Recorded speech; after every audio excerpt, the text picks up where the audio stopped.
a mesa é o centro da minha vida, da minha casa, das minhas relações. Então, não somente como perspectiva bíblica, mas como estilo de vida. Recordo-me que eu, com 15 anos, a primeira vez que eu estou numa mesa com 3 ou 4, assim, toxicodependentes, como nós dizemos em Portugal, e eu olho para eles e eu sei o que é que eu vou dizer. E o líder daquele ministério chamou-me assim à parte e diz assim: olha, Tito, o médico não precisa estar doente para saber como é que é a cura da pessoa que está diante de si.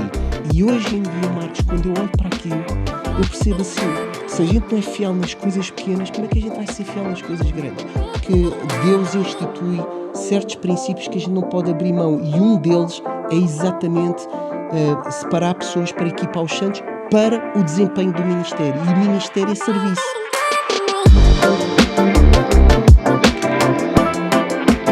Olá, meus amigos, aqui é Marcos Madalena, está começando o Inspire Leaders, um podcast que é um papo de liderança, um papo de pastor para pastor, de líder para líder, uma iniciativa da Rede Inspire para abençoar e inspirar o seu ministério. Nós acreditamos em relacionamentos, nós acreditamos que juntos nós podemos ajudar uns aos outros, inspirar uns aos outros, podemos ir mais longe, não caminhe sozinho, nada grande se faz sozinho. E sempre aqui a gente recebe um convidado especial que traz um pouco da sua história, que traz um pouco aqui daquilo que tem feito para inspirar você. Eu tenho um convidado muito especial. Antes, eu quero indicar para você uma literatura, tanto para você quanto para você trabalhar com a sua equipe, também com a sua igreja. Prosperidade Bíblica é um lançamento saindo agora do pastor Carlito Paes, nosso pastor aqui na igreja da cidade, que vai alinhar um assunto muito importante na caminhada cristã, porque dinheiro é um assunto espiritual, mexe com o nosso coração, mexe com a nossa devoção, aponta o que é a prioridade do nosso coração. Então é algo que nós temos que falar. Só que porque muita gente trabalhou de forma errada na teologia da prosperidade ou na teologia da libertação, muitos pastores têm receio de trabalhar esse assunto na igreja. Então esse livro vai falar sobre receber com gratidão, celebrar com alegria e repartir com generosidade. Eu vou ler aqui 2 frases desse livro. Dinheiro é um assunto profundamente espiritual. Revela intenções, expõe motivações e ordena prioridades. Também aqui no capítulo 2, na página 45, o pastor Carlito vai dizer: o verdadeiro descanso começa quando alinhamos nossas vidas à vontade de Deus. Eu vi nós fazermos campanhas como essa. Quando nós falamos campanha, nós estamos falando de um grande esforço concentrado, toda a igreja atuando na mesma frente, no mesmo assunto, na mesma página.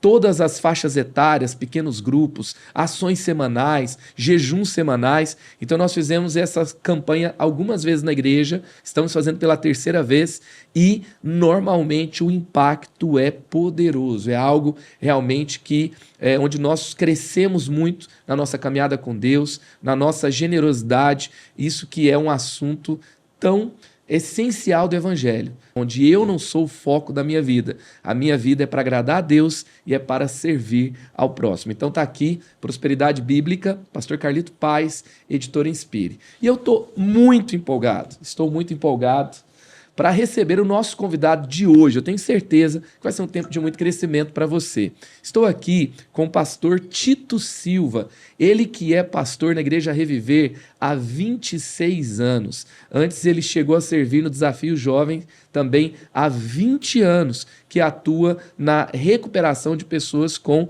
dependência química ali no país de Portugal. Ele está ali em Santo Antônio dos Cavaleiros. A sua igreja hoje tem várias igrejas em Portugal. Ele é casado com Suzana, ele tem 3 filhos e eu tenho a alegria de receber aqui no nosso podcast pastor Tito Silva. Seja bem-vindo. Que bom, Marcos. Também para mim é um privilégio estar aqui contigo hoje. Para a gente já te conhecer, assim, vamos falar de 3 particularidades, 3 curiosidades sobre você. Benfica ou Sport?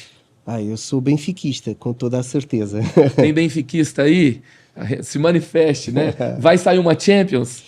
Este ano está muito difícil. Estamos lá embaixo. A coisa não está a correr bem. Não está a correr bem? Não está. Então tem campanha de oração na igreja pelo Benfica. Não. O que mais que poderia ser uma curiosidade sobre a sua vida, sobre a sua história? Olha, talvez uma curiosidade que eu penso é o facto de eu entender claramente que a mesa é o centro da minha vida, da minha casa, das minhas relações. Então, a mesa é alguma coisa fundamental para nós, não somente como perspectiva bíblica, mas como estilo de vida, que trazemos isso para a nossa casa. Como bom português, né? É isso aí, a gente gosta sempre de estar na mesa, os portugueses adoram a mesa. Eu acho que vocês, os brasileiros, também são muito semelhantes a vocês. E depois A gente um pouco mais bagunçado. Não. Um pouco mais... É uma realidade, mas dentro da vossa bagunça organizada, digamos assim. A outra coisa eu gosto imenso de fazer coisas... trabalhos manuais, sou uma pessoa muito prática. Lá na minha casa, a minha esposa diz: Tito, arruma aquilo, faz aquilo. Então eu gosto. Gosta de fazer isso? É a minha linguagem de amor, é atos de serviço, digamos assim. Servir. Sua esposa é abençoada. Eu falo que quando a linguagem de amor da esposa é serviço, o cara tá enrolado. Ele fala, é mais fácil dar um presente. É verdade. Mas que bom que você gosta, você é o marido mais feliz. Mas tenho dificuldades nesses presentes. Muitas das vezes, até por causa disso, até digo à minha mulher: Susana, olha, quando houve aquela...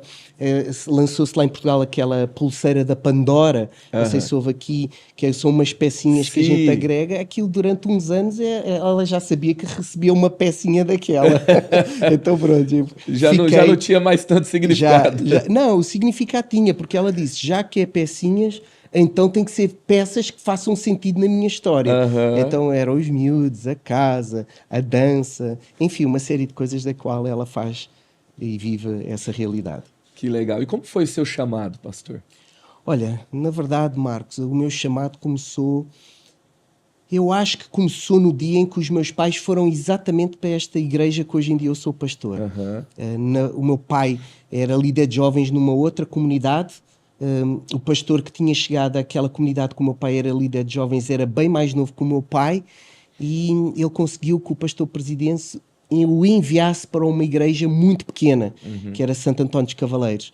Nós somos 5, o meu pai, a minha mãe e os meus 2 irmãos e eu, e chegamos àquela igreja e nunca mais me esqueço que era uma igreja com outras 5 pessoas, e o meu pai olha para a igreja e mete-nos numa roda e diz assim: nós vamos fazer aqui uma grande obra. Uau. E naquele dia aquilo caiu no nosso coração. Não é que era uma pequena igreja, uma igreja com mais 5 pessoas. Era uma realidade de igreja que as pessoas iam lá por escala. Muitas das vezes esses 5 irmãos, quando iam para o culto, às vezes um esquecia-se e a porta ficava fechada, etc. E o meu pai foi para lá. Uau. E quando ele nos envolveu no ministério daquela forma, aquilo caiu no nosso coração como alguma coisa que nós percebemos que nós éramos úteis. Apesar de eu ter aí por volta de 9 anos, mais ou menos, eu comecei a servir com o meu pai. A gente pintava, a gente ajudava. O meu irmão começou a aprender a tocar piano, a minha irmã cantava, e a gente foi assim, e as coisas foram acontecendo. Mais tarde, a nossa cidade, e essa sempre foi uma particularidade da nossa igreja, tinha muita droga, a nossa cidade, e a gente sempre teve a perspectiva do alcance da cidade, de sermos resposta na cidade. E aí começou o meu chamado. Eu ia para as ruas, ajudar no evangelismo, nas equipas que recebiam esses jovens, para depois irem para a comunidade do Desafio Jovem. Recordo-me que eu, com 15 anos, a primeira vez que eu estou numa mesa com 3 ou 4 drogados, digamos assim, toxicodependentes, como nós dizemos em Portugal, e eu olho para eles e eu sei o que é que eu vou dizer. E o líder daquele ministério chamou-me assim à parte e diz assim: olha, Tito, um médico não precisa estar doente para saber como é que é a cura da pessoa que está diante de si. Então tu tens resposta para eles. E eu aí, naquele momento, comecei a perceber claramente que havia algo fantástico e maravilhoso para mim.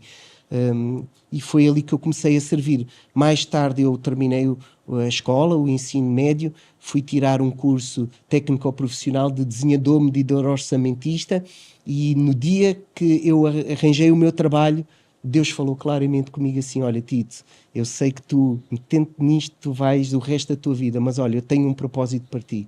E eu comecei assim: Deus, eu ia para a minha escola de condução, que eu estava a tirar a carta de condução, e no ônibus ou autocarro, como nós dizemos em Portugal, eu estou lá e Deus começa a falar assim, olha, continua a fazer aquilo que tu estás a fazer e olha, vai para o Desafio Jovem. Eu ouvi aquilo tão claro no meu ouvido e no meu coração, que eu cheguei a casa, comecei a orar e aquela confirmação foi viva na minha vida. E os meus pais chegam a casa e vêm-me a chorar e dizem, o que é que está a acontecer? Alguém roubou-te? Aconteceu alguma coisa? Eu não, olha, Deus falou comigo isto. E naquela altura, os meus pais ficaram assim, olha Tito, então avança. Ligámos para a altura para o diretor do Desafio Jovem, que era o pastor João Martins, e passado semanas eu estava lá a servir e foi todo um processo. Eu já tinha a minha namorada, que era a minha esposa. Uau, que legal. Foi falar com ela. Ela disse-me, Tito, a minha esposa era outra pessoa muito envolvida na nossa igreja e ela disse, olha Tito, eu não vou para lá porque tu vais. Então a gente já namorava há 2 anos, Marcos. E quando a gente, nunca gostámos daquela coisa de dar um tempo, etc., mas a gente buscou em Deus o que era para nós. E ela dizia assim, Tito, eu sei que no caminho que tu te metes, tu não voltas para trás. Então eu tenho que entender em Deus. E foi interessante que eu fui para lá e só 3 anos depois é que a minha esposa, que estava na faculdade a tirar, ela é licenciada em dança, ela terminou e depois nós nos casámos e vivemos lá no Desafio Jovem por mais 3 anos, digamos assim. Incrível, incrível. Já ouvi tantas histórias sobre o Desafio Jovem em Portugal. Muito bom. Eu não sei se você se lembra como se fosse hoje desse despertar do seu chamado, mas essa lembrança, essa convicção é muito importante em dias de crise. Quem te colocou aí? Aonde aconteceu esse chamado? Porque todo ministério vai passar por problemas, por oposição, por decepção com pessoas. É verdade. E essa convicção, Deus me chamou, Deus me colocou aqui, Deus me tirou de algum lugar, Deus me escolheu para fazer isso. É uma convicção que gera uma superação em tempos de crise. É verdade. Eu fui para uma equipa que o Desafio Jovem tinha, que era a Operação Josué, que nós íamos para as ruas ter com os drogados, prostitutas, crianças de ruas, nos hospitais. Tínhamos uma tenda de circo que andávamos por Portugal a fazer campanhas evangelísticas. E eu recordo-me de ouvir, na altura, o Desafio Jovem teve um entendimento muito claro, e a nossa igreja estava muito envolvida nisto e sempre foi a nossa visão. O Desafio Jovem entendeu que o problema da droga na nação tinha uma solução. E foi uma coisa muito interessante, Marcos. Talvez nos últimos anos é aquilo que eu me recordo que mais uniu a igreja em Portugal. Uma causa, uma resposta que a gente sabia que a igreja tinha para dar, que era Jesus e a transformação das pessoas naquela realidade. E naquela altura, eu recordo que eram jovens, todas as conferências do Desafio Jovem, não havia conferências como hoje em dia. Nós estamos a falar há 30 anos atrás, né? Não havia as conferências como há hoje, e o Desafio Jovem fazia aquelas conferências e sempre fazia apelos à juventude para servir a Deus, e naquela altura era a loucura. Olha, agora quando estivemos no Jeep, eu quando estava a ver os alunos do IC College, mais uma vez eu recordei-me daquele Deus que nos chama. Eu estava lá e estava a pensar assim, uau, Deus, como tu fazes as coisas, ao ver estes jovens, eu recordo-me que era da idade deles, quando Deus me chamou também assim para o ministério. E sempre vou-me lembrando de momentos exatamente aquilo que tu estavas a falar. Porque quando eu cheguei lá, o Desafio Jovem sempre foi um ministério muito prático. Eu estava lá e os meus 3 primeiros meses, Marcos, eu estava a abrir buracos para meter tubagens de canalização, a trabalhar nas obras. Eu fui para o centro feminino, porque lá era complicado homens irem para lá trabalhar e eu sempre fui uma pessoa, apesar de ser muito jovem, muito seguro de mim, etc. Ia lá ajudar o pedreiro, mas eu ficava assim, Deus, eu não vim para trabalhar para as obras, eu quero evangelizar, eu quero ir para as ruas. Cadê o chamado? É só cimento e tijolo e cavar buraco? E sabes como é que Deus me lembrou do chamado? Exatamente num momento como esse. Que eu estava num carro em que eu ia na parte de trás e 2 amigos meus estavam a falar exatamente isso. Está a ser complicado, a gente está aqui, só está a trabalhar e etc. E eu, em vez de entrar naquela conversa, eu lembrei-me daquela passagem, aquele que lança mão do arado não é digno de mim. E eles disseram, Tito, qual é a tua opinião? E eu virei-me e disse assim, a minha opinião eu não vou dar. Eu não quero falar sobre este assunto porque eu sei que isto é uma estação agora. E hoje em dia, Marcos, quando eu olho para aquilo, eu percebo assim, Se a gente não é fiel nas coisas pequenas, como é que a gente vai ser fiel nas coisas grandes? Se a gente não é submisso a uma liderança, como é que a gente vai um dia ter a capacidade de liderar e de alguma forma levar outros a fazer coisas que eles muitas vezes não querem, mas que aquilo molda muito o caráter da pessoa. Exatamente. E foi assim que Deus trabalhou muito comigo. Hoje em dia, olhando para trás, eu digo assim, puxa, aqueles meses de eu trabalhar moldou muito, porque a gente vai com aquele fogo todo, querer fazer, e etc. E aquilo estava só a trabalhar áreas invisíveis dentro de nós. E isso foi muito interessante. E tempos em tempos, quando hoje em dia que eu estou a liderar, eu recordo-me que aquele Deus que me chamou, das experiências que eu vivi, as mesmas pessoas que eu hoje em dia estou a liderar, elas também têm que passar por processos. E da mesma maneira que eu passei e que tive pessoas que me ajudaram, hoje eu tenho que fazer isso na vida delas. Muito bom, muito bom. Agora, me chamou muita atenção quando você falou que esse senso de causa envolveu muito a igreja naquele momento e não havia as conferências de hoje. E que reflexão importante, porque muitas igrejas se tornaram especialistas em fazer dos membros o consumidor daquilo que elas estão fazendo e as pessoas não têm senso algum de missão. Elas vão apenas para se alimentarem e não veem a igreja como algo que é um ambiente onde Deus desperta o meu chamado, onde eu tenho um compromisso, onde eu tenho uma missão naquele lugar. Então é uma reflexão muito importante que nós temos que fazer nas nossas igrejas, porque o evangelho avançou, tem mais pessoas chegando até a igreja, tem igrejas grandes, tem grandes conferências, há até um business muito forte dentro dos produtos espirituais que são gerados pelas igrejas. Mas será que eu não estou me perdendo como igreja nesse caminho? Eu preciso ter esse senso de missão. Nós não estamos aqui num barco a passeio, como diz o pastor Carlito sempre, né? É um barco de pesca. É verdade, Marco. Aquilo que eu vejo é quando nós pensamos que nós somos o fim de Deus e não o meio pelo qual Ele nos usa, fica tudo bem mais pobre.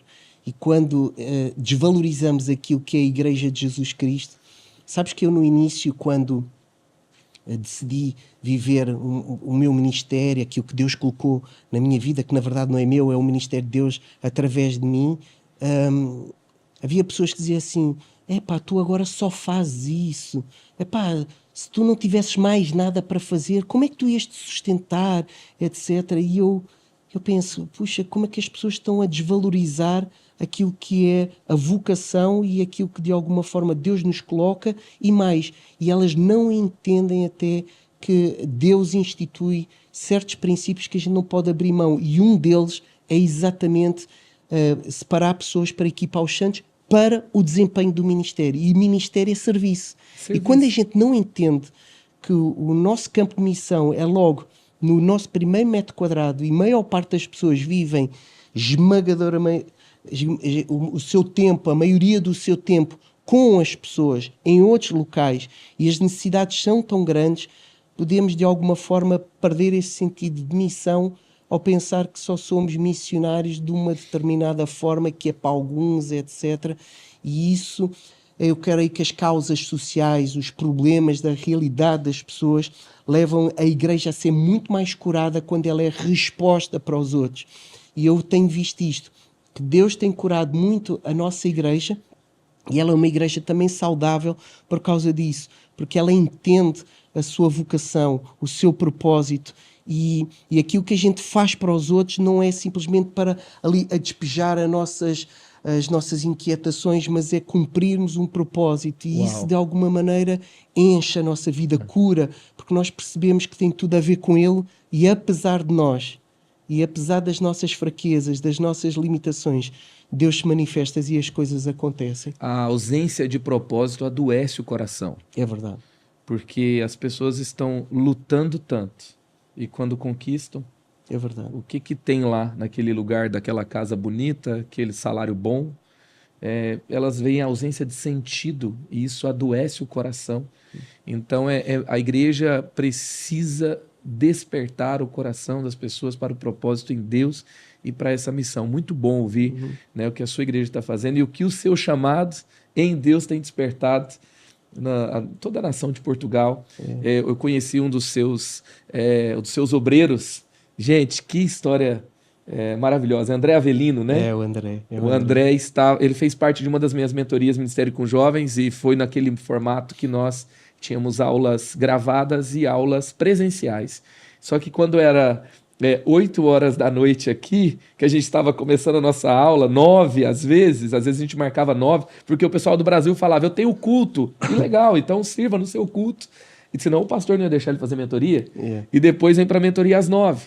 E aí, só que às 9 da noite aqui, era 1, 2 da manhã em Portugal. E ele estava lá em todas as mentorias. Me chamou muita atenção. Que bom. Eu acho que ele não estava, não é porque a mentoria era tão boa assim. Ele gostou bastante. Mas por mais que goste, tem que ter um compromisso de verdade. Começar e terminar. É verdade. Olha, tu estás a pegar no caso do André, e o André é filho de um dos nossos pastores. Uau! E o André foi estudar cinema para Coimbra, e no meio da faculdade ele perdeu-se completamente, teve uma vida longe de Deus, vivendo tudo aquilo que de alguma forma não está correto aos olhos de Deus. E um dia o pai dele, que é o Vítor, chegou-se perto de mim e disse assim: Tito, ajuda-me a salvar o meu filho. Tu não consegues levar lá para baixo, porque eles vivem no norte do país, e ele se envolveu lá. A igreja é no norte, né? Não, a igreja é no norte de Lisboa. A nossa igreja é em Lisboa, e esta igreja que o Vítor pastoreava era em Santa Maria da Feira, perto do Porto. E ele vira-se para mim e diz assim: Tito, ele pode se envolver num dos projetos sociais, vocês fazem coisas de cinema, e ele, como está a tirar isso, talvez a gente o possa cativar. E foi interessante que o André, ele veio até nós, eu falei com a líder daquele ministério e disse assim: Erika, vamos trabalhar aqui, eu estou contigo, mas eu preciso da tua ajuda. Vamos trabalhar aqui e restaurar a vida do André. E ela disse assim: está bem, Tito, a gente vai fazer isso. Um mês passou e o André, quando ia, porque aquele projeto que nós temos é um trabalho que as escolas dão-nos os piores alunos para nós trabalharmos reforço escolar, trabalharmos liderança com eles, trabalharmos através das artes e do empreendedorismo, trazemos competências que os leve a eles pensarem que eles têm valor e que eles podem contribuir.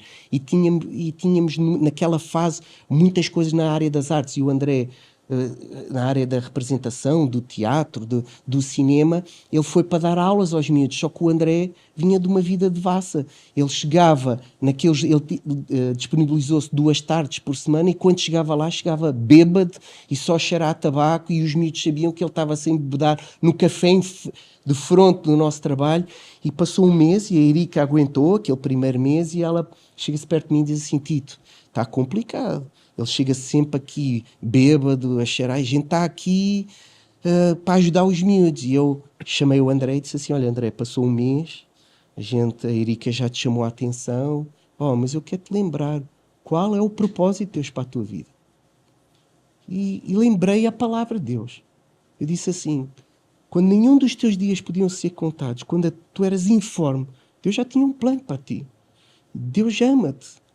E aquilo foi despertar, e ele começou a perceber que, através do amor, daquilo que nós estávamos a fazer, que era muito mais do que termos ali uma pessoa que até tinha competências. Podia não entrar no formato que a gente queria, mas que a gente queria o amar e lutar pela vida dele. E eu comecei a chamá-lo e a dizer várias vezes: André, Deus ama-te, nós te amamos, e André, e Deus tem um propósito para a tua vida. E Deus quer transformar a tua vida. E pouco a pouco, Deus foi transformando a vida do André, e hoje é um dos nossos obreiros, está a tempo integral na igreja. Enfim, e a gente alegra-se com isto. Quanta história poderosa. Pastor, se você puder falar para a gente, assim, a sua igreja faz tanta coisa. Você também é diretor da Associação Beneficente de Ajuda, a ABA, que atua também há dezenas de anos, abençoando Portugal. Você acabou de falar de um projeto tão importante em parceria com as escolas para os alunos e para resgatar esse senso de valor e um bem para a sociedade tão poderoso. O que seria, assim, se você pudesse destacar assim, 3 iniciativas da igreja que foram importantes para o sucesso dela, foram importantes para o chamado de Deus sendo cumprido com excelência por meio dessa igreja em Portugal? Quais seriam assim os principais destaques? Olha, a principal foi a gente entender o nosso propósito. Quando nós fomos para para aquela cidade ali, arredores de Lisboa, pequeno, nós entendemos o quão precioso é uma semente lançada numa terra e sempre frutifica essa semente. E nós pensámos, independentemente do nosso tamanho, que nós tínhamos um propósito naquela cidade. E isso levou-nos mais tarde a gente compreender até que a nossa identidade ela acontecia quando pessoas vinham até nós e eram transformadas, e durante algum tempo tivemos alguma dificuldade porque algumas pessoas vinham até nós, eram transformadas, depois iam para outras nações, para outras regiões de Portugal, e nós pensámos assim, puxa, a gente está aqui e a igreja poderia crescer mais se estas pessoas ficassem entre nós. Então nós compreendemos o nosso propósito que tinha a ver, e aí colocamos até o nosso nome, Reviver, aquele que estava morto, mas reviveu. Compreendemos que claramente que o nosso propósito não era simplesmente fazer crescer uma igreja para ficar ali concentrada, mas que ela tinha algo para repartir e que era reproduzível aquilo que estava a acontecer no nosso meio.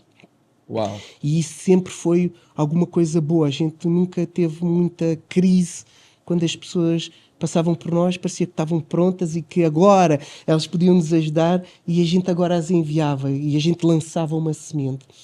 Por mais difícil que fosse, nós entendíamos que nós íamos cooperar para um propósito maior, e que, graças a Deus, nós fomos cooperadores com Ele no cumprimento de um propósito que não fica somente retido para nós o comermos, mas que ele é repartido com os outros. Depois Sensacional. A outra, digamos, característica que passa um pouco aí por esse processo de transformação social. Nós éramos muito pequenos quando nós começámos a fazer as primeiras coisas. Falei há pouco desta situação do desafio jovem, da droga que havia, e a nossa creche começou exatamente porque uma jovem que entrou no programa do desafio jovem, ela era mãe solteira, a sua mãe era uma senhora viúva, então eram 3 mulheres em que uma tinha problemas com drogas, uma era uma bebê e a mãe tinha que trabalhar para sustentar a casa. E o que aconteceu ela entrou no programa do Desafio Jovem e as irmãs da igreja se organizaram para tomar conta daquela bebê. Então uma dava a terça-feira de manhã, outra dava a segunda-feira à tarde e por aí afora, e hoje em dia virou uma creche. Nós temos 80 crianças naquela creche, 20 pessoas a trabalhar, e já fazemos isto há 35 anos. E depois 35 anos? Há 35 anos que nós temos aquilo que nós chamamos o Vidinha Fixe. Vidinha Fixe? É o nome da nossa creche. Olha que legal, Vidinha Fixe. Mais tarde veio outros projetos sociais, hoje em dia temos variedíssimos dele, que começam a causar impacto na cidade, e hoje em dia a gente já tem impacto até fora da cidade. Por exemplo, hoje em dia a gente diz que é o nosso bebê. Nós criámos através de um jovem que eu acho que é a terceira parte relevante, que foi, o meu pai nunca teve receio de apostar nos jovens. Hoje em dia eu também, graças a Deus, não tenho esse receio também de apostar nos jovens, e os jovens, eles empoderá-los com responsabilidade, para eles cumprirem propósito, onde Deus os coloca a partir daquilo que eles têm. E este projeto que nós temos hoje em dia, que chama-se Malmecare, que é um programa de saúde mental, aconteceu exatamente de um jovem. Malmecare. Chama-se Malmecare. Este jovem tinha um sonho em criança que queria fazer cinema. E era na altura, ele ainda ia às bibliotecas para saber como é que se escreve um roteiro, etc. E ele começou a escrever umas coisas. E quase 20 e tal anos depois, neste projeto que ele estava lá envolvido, porque ele também tirou produtos digitais na faculdade, ele foi trabalhar, largou o trabalho dele e foi trabalhar para um projeto social que nós tínhamos, que eu falei há pouco. Fazíamos várias coisas de cinema e ele ensinou outros miúdos a fazer cinema, fizemos várias curtas-metragens, enfim. E um dia, um dos jovens que colaborava connosco, que era um participante ali, pediu ao pai o cartão de cidadão, para caso na escola estavam a precisar de uma coisa lá, que ele tinha que levar o cartão de cidadão, e esse miúdo de 14 anos perdeu o cartão de cidadão na escola.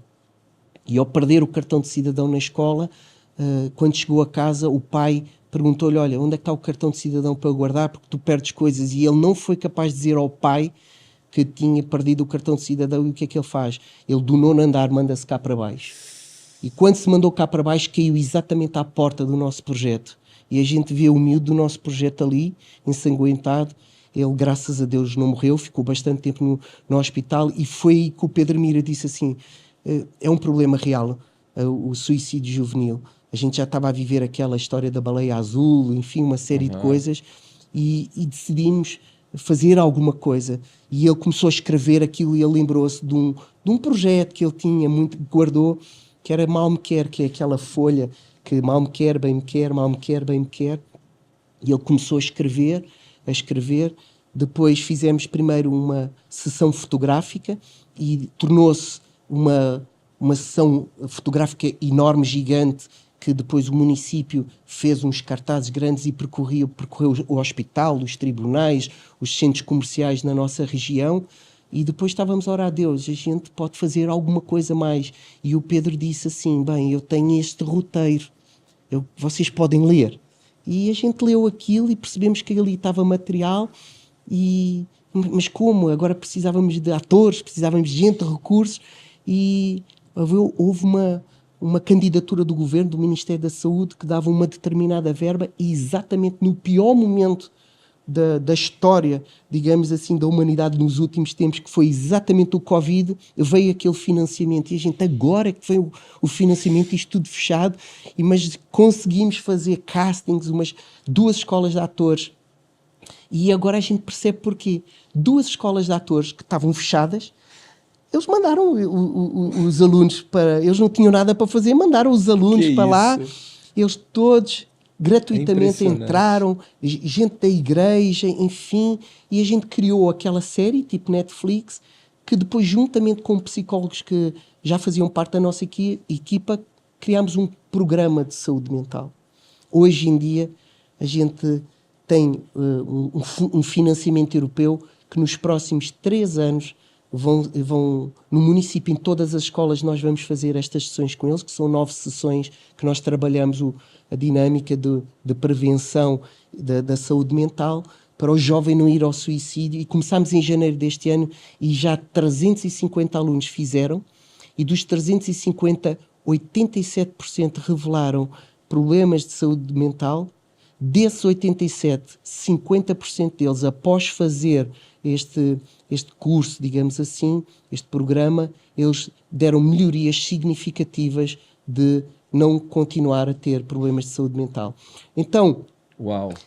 A igreja a ser uma resposta para um assunto social que depois nos leva a envolver a juventude, eu creio que está aqui esta realidade de 3 coisas que nós temos, que muitas das vezes a gente até se esquece, que é propósito, os mais novos, e sermos de alguma forma agentes de transformação na sociedade onde nós estamos. Sensacional, quanta inspiração. Eu estou assim, extremamente impactado com essas histórias e como Deus tem levantado essa igreja para ser farol, para ser luz, para ser vida na nação de Portugal e também pela Europa. E quantas igrejas são hoje em Portugal? Hoje em dia somos 5 igrejas. 5 igrejas. Temos uma igreja perto da região do Porto, uma no meio do país, ali em Leiria, outra a mais próxima de Lisboa, que é onde eu estou, Santo António dos Cavaleiros, que faz parte da Grande Lisboa. Depois, um pouquinho mais afastado, temos a Malveira, e depois na fronteira, já com a Espanha, ali no Alentejo, digamos assim,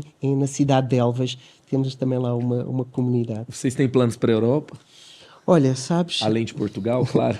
Olha, sabes, quando a nossa igreja em Elvas, a nossa igreja fazia parte de uma denominação, e durante muito tempo Santo António dos Cavaleiros, ela apoiava uma missão em Elvas da nossa denominação. Entretanto, a nossa igreja cresceu bastante, o pastor-presidente daquela denominação convidou-nos a gente ser autónomos, a gente não queria, mas fomos... É aquele convite assim, olha, está na hora de vocês irem, a gente já não vos quer mais aqui. E a verdade é esta, acho que quase 30 anos depois, aquela mesma igreja que um dia tinha-nos convidado a ir para fora, teve uma crise muito grande, um escândalo muito grande com o pastor.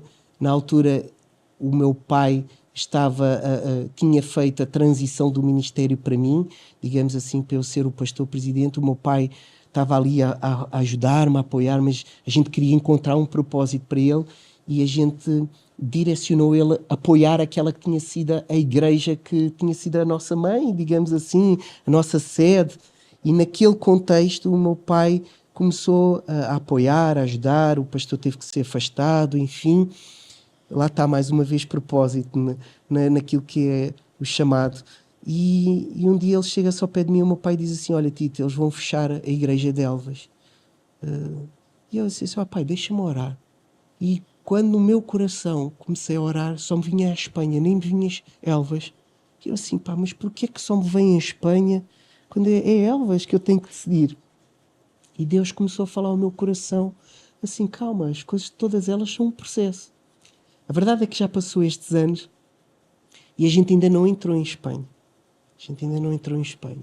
Mas eu sempre que recordo-me disto: Deus, tu falaste uma coisa acerca da Espanha.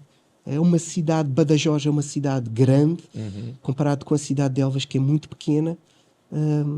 Mas eu creio naquilo que eu estava-te a dizer. Uma grande árvore, um fruto bom, não necessita ter uma grande semente. Ele precisa ter uma semente que cumpra o seu propósito. E eu acredito exatamente nisto, Marcos. Então, eu não sei quando, como, mas eu sei que há palavras que se cumprem muitas vezes, até pode não se cumprir comigo. Não é? Mas eu sei que ela um dia vai se cumprir. Então, no nosso coração está assim. Temos plano. E como a Espanha precisa, né?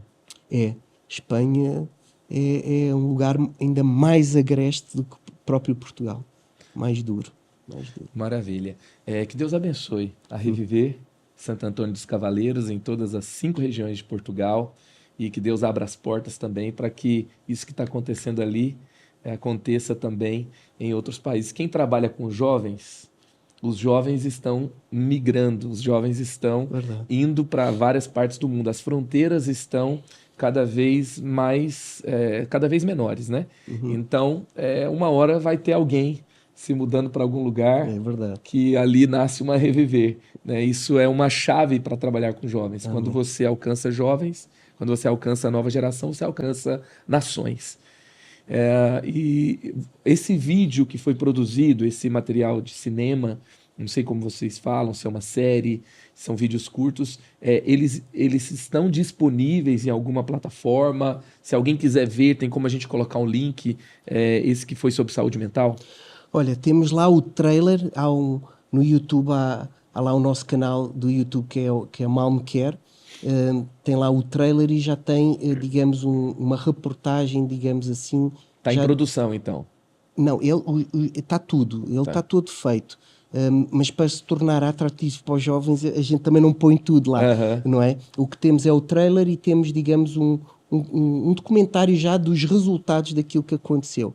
Mas é interessante só ver aqui isso. A gente vai colocar esse link aqui na descrição do vídeo. Tá bom. Agora vou pegar só aqui numa coisa, não quero me alongar aqui, mas a partir do dom do Pedro Mira, que é a pessoa que produziu o Malme Care, nós começámos também a fazer nosso treinamento de discipulado nestes últimos tempos através disso. Ou seja, nós pegamos na criatividade do cinema, na linguagem da comunicação visual, digamos assim, para trazermos, digamos, a jornada de discipulado. E esse sim nós temos lá no nosso canal do YouTube da Igreja Reviver de Santo Antônio dos Cavaleiros, 2 episódios lá gratuitos do primeiro módulo e de um segundo módulo, e qualquer dia já vamos pôr do terceiro e do quarto, que nós já estamos a terminar também, para as pessoas verem.